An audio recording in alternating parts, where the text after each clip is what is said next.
Je m'appelle Aya Chebbi, je suis une activiste panafricaine. Je fais partie d'une génération qui a changé le cours de l'histoire. Aya Chebbi a 32 ans et déjà des années d'activisme derrière elle. Depuis 2012, elle dirige une association de plus de 10 000 membres qui rassemble des jeunes de 40 pays africains. Son combat commence sur Internet.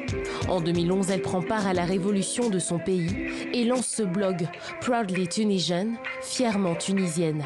Militante féministe, blogueuse et youtubeuse aux 20 000 abonnés sur Twitter, elle revendique très vite une identité africaine.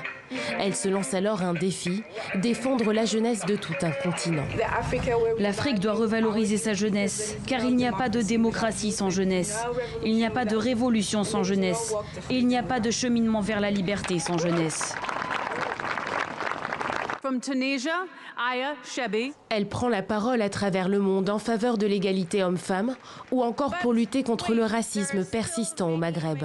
Fille d'un colonel diplômé en études internationales et africaines, Aya Chebbi veut rompre avec le conservatisme.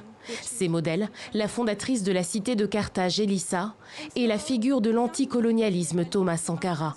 Depuis 2014, elle est interdite de territoire en Égypte, pays où elle est observatrice de l'élection présidentielle 2 ans auparavant. Depuis près d'1 an, Aya Chebbi est émissaire de l'Union africaine pour la jeunesse.